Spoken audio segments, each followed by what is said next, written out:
Welcome in, everybody, to another edition of the UWF Football Show. I'm Will Kennedy. This is UWF head football coach Kaleb Nobles coming to you from in the locker room where we like to sit down, especially after a win. Coach, congrats. Third win of the season, 49-21 the final over West Georgia.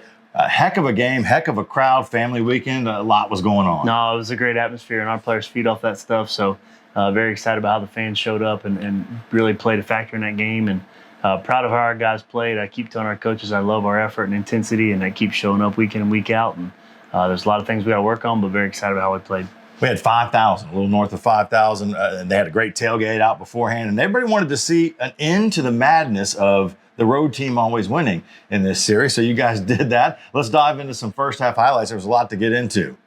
Getting a chance to come out of that tunnel and, good crowd out there. And West Georgia gets it going early. Their quarterback, he could run the football a little bit. They got a nice drive going. Yeah, he's a really good player and does a lot of really good things with his feet and moves really well. And, we challenge our defense. We got to hem him up and keep him in the pocket. And we didn't do as great of a job as we would have liked, but like that we finished this drive and be able to force a turnover and get the ball back by Jake Dorn here. Yeah, Cameron Brown was kind of doing what he wanted to do, and then there's a mishandle on this connection, trying to hand the ball off. You guys fall on it, and then kind of a key to the game, points off turnovers. And you get this first turnover, go right to it. A free play here. John Giles, this is the beginning of a pretty special evening. Yeah, no, John doing exactly what we know he can do and what he does every week and every day in practice. And he's a great player, and we're excited that he's a part of our team. And some of these plays are just, hey, I'm trying to make John go. Let's go get it. Let's go jump and go get it. And he proves us right a lot of times. CJ Wilson does what he does. Anytime we get a chance to get CJ the ball, we know he's going to produce a great play for us. Punched it in after Giles had that really nice catch down inside the 5. And this one, I thought the play could have been blown dead here, just trying to fight for some extra yards, and the ball gets ripped loose. And the next thing you know, they're returning it for a touchdown. Yeah, no, it's unfortunate. They're holding them up in the pile, and usually when you get held in the pile, you're going to get punched, you're going to get pulled on. So got to hold on to the ball a little bit better. And right after that, I came back with a big shot. I said, all right, let's go put the ball downfield and first down pass, try and get the ball downfield. So great ball by Pee Wee, great pass protection too by that O-line, and thought we did a great job on the O-line overall all night. And obviously John Giles doing what he does, and then CJ getting the luxury of punching it in based off a big play. So excited about being able to go quick score and how we responded after that turnover. Yeah, came right back with it and take the lead 14-7. This is a fantastic play. Rodney McGraw on your special teams. One of the harder hits you're going to see in a football game. You want to talk about stopping cold. No doubt. Yeah, he laid the wood there. He did a great job of getting after their return. And we tell those guys all the time, and you got to get down and kick off fast, and that's what can happen when you do that. West Georgia fell on that football, and then here, you get your defense getting in there, that front four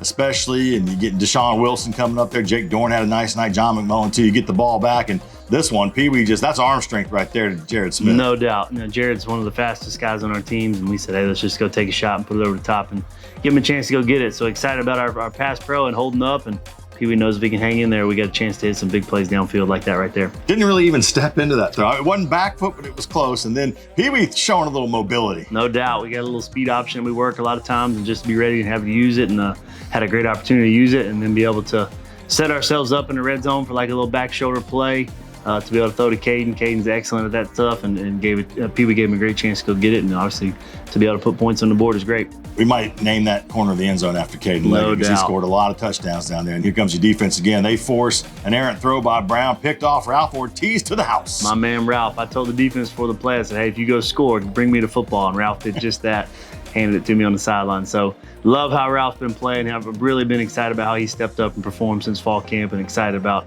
a guy like him being able to get it, because he certainly has earned it. Needing some of those guys at linebacker with some injuries to step up. Here you go before the half. Pee Wee fading back, just a nice little dump off to Jamontez Woods. He puts the head down, gets near the first down sticks. Yeah, Jamontez's been phenomenal, and then being able to look the guy off and take a shot to John right before the half with about 45 seconds left. Great focus and mental toughness to be able to stay with our eyes focused on that football. That's a lot tougher than it looks right there. John Giles already with 2 touchdowns, just keeping things working there. Just a dominant first half of football right there. So, Coach, you guys are going to the locker room with a healthy lead, 35-7. Everything's kind of going your way at that point. What are you talking about with them? Yeah, really just trying to keep those guys locked in, because anytime the great teams in the the GSC like West Georgia can make a comeback and trying to stay locked in and be together for 60 minutes. That was our message. And I got a couple adjustments. Really, at that point, you keep doing what you do and find ways to win to address it. And so our guys answered the call, and we came out hot in the third quarter. So I'm excited about that. We'll take a little break here. We'll come back. We got more highlights coming your way from the second half on the UWF Football Show.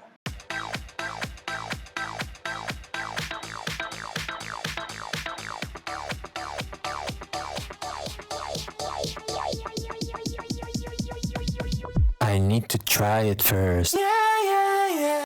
Welcome back into the UWF Football Show. We're sitting with Coach Kaleb Nobles, up 35-7 at the half. Other than defensive touchdown for West Georgia, that's the only way they got points. Your defense was really cooking going into the second half. Yeah, they were lights out, and they played extremely well all season. And we challenged them. Hey guys, we gave them points on offense. They haven't given them anything. So I challenged them. Hey, keep going. Let's keep the technical shutout out for you guys. And I thought they performed very well in the second half. We got to finish a little better.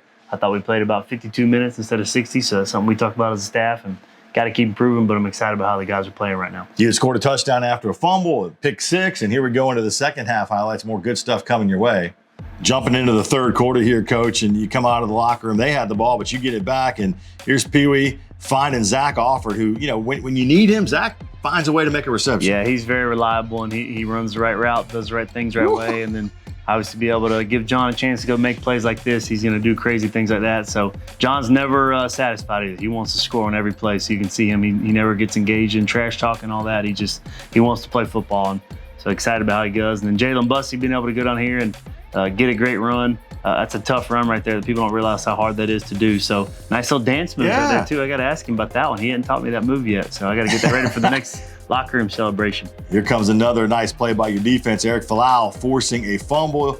Joel Vargas falls on it. By the way, John Giles probably has a couple Sports Center moments in that game. Absolutely. There's your defense forcing another turnover, and as we've been saying, you're able to capitalize on this, but just love the physicality of the D. No, and that's a great job by Eric Falau, man. That dude works, and he's ready to play whenever we need him, and so just a great job by them. And then John Giles, again, just showing up, and all this coming off of points off of turnovers by our defense. So it's you got to go back and forth. You got to be able to make plays when the defense makes plays and give you the football down the red zone. So just excited about how we responded and love how that defense gave us the football tight right there. Yeah, he's going to be a problem on those back shoulder throws, and you had tried that, I think, a previous play. And then they kind of get the offense going a little bit. They bring in Gainey, the quarterback, but then he throws this one up. Great job, Braylon Anderson. That's how a safety is supposed to play. No doubt. No, very rangy back there, long body guy that we know has made a lot of plays here, and excited about how he performed and being able to get the football back to us. And anytime you can slow a red zone drive down is great with the turnover. Going to the fourth quarter, and this, you mentioned it kind of slowed down a little bit. Nice run here as Jamontez really led the way for you running the ball and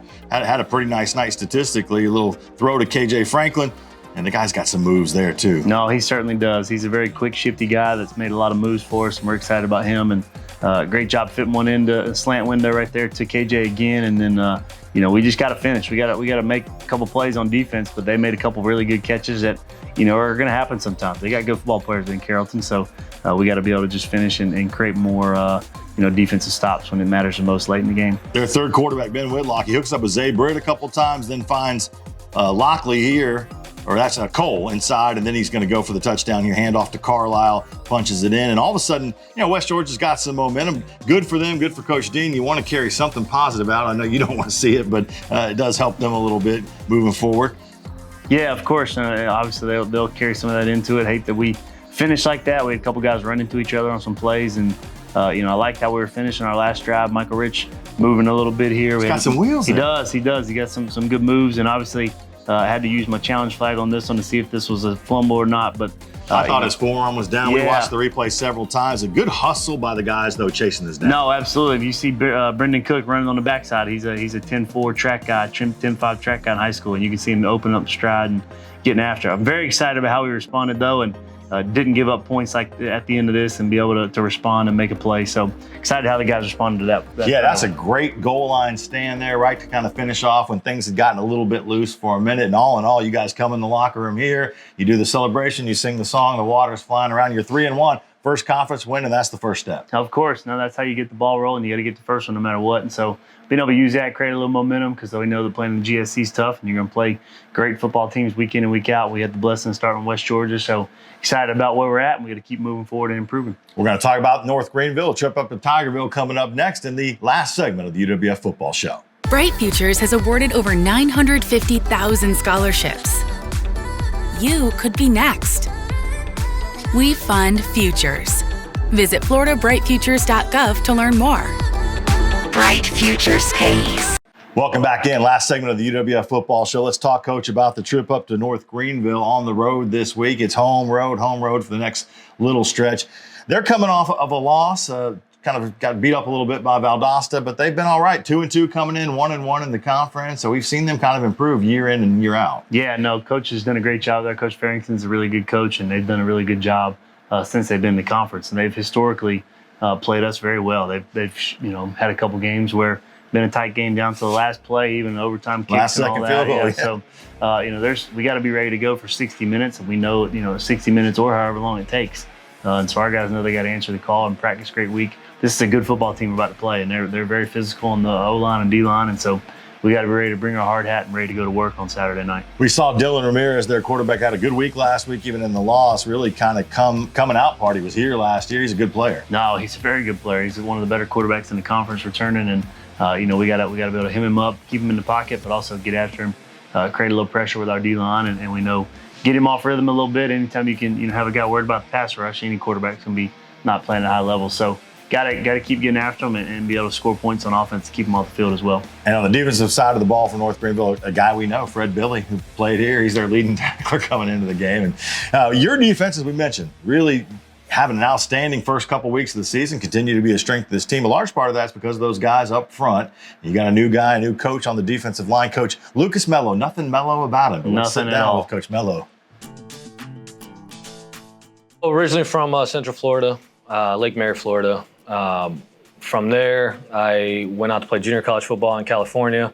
From there, I then went to Southeast Missouri State University, played there, played 3 years of arena football, and started coaching right after college. As soon as I got done playing, so I was coaching and playing at the same time.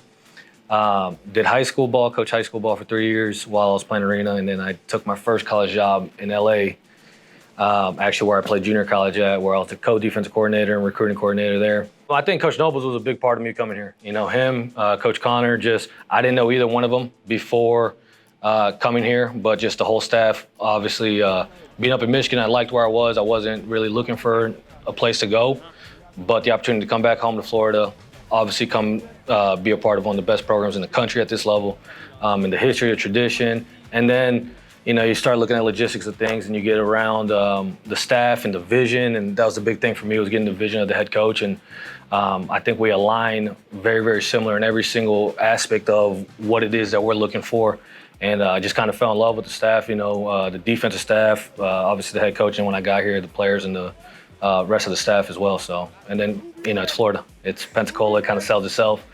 As far as that, so it didn't take a lot of convincing to bring my family down here. I tell people all the time, I think defensive line is the most undercoached position in America. It's not just about playing hard and running around and just playing with your hair on fire. It's a very technical position, and you got to be very technically sound. And then obviously you have to play hard, and you got to have a different type of attitude about you to play this position. I'm big on making sure the players take on my personality. I'm cool, calm, and collective off the field, but when we're on the field, my hair gets on fire a little bit. And, I want the players to play with that kind of intensity, that kind of passion. The resources are phenomenal. The mindset here and just the expectations here are just what you want it to be. As a competitor, as a coach, as somebody who's trying to continue to grow this program and get it to different levels, it's exactly what you want. But Coach Mello is really one of those guys. He's an energy guy. It seems he's very cool when you're talking to him, but when he gets out on the practice field and the game field, as he likes to say, his hair gets on fire. That's right. Flip the switch a little bit. He's got great energy, great juice. One of the things I wanted from that position, especially with the four-man front. And so he's a great coach. First of all, he does a great job with the players and gets after them, teaches them what they need to be doing and doing it the right way. So I'm excited he's on our staff. He makes us a lot better for sure. Always feels good after a win. Congratulations on picking up win number 3. We're looking forward to it. 6 o'clock kick local time, 7 o'clock up in Tigerville. We'll be on the radio with the pregame show at 5:30. ESPN Pensacola is your radio home. Flow Football will be where this stream will be, and we'll be looking for another Argo win. So, Coach, That's right. Let's get that done, and Let's then we'll do make it. a nice trip home. And as always, we'll tag out with Go Argos.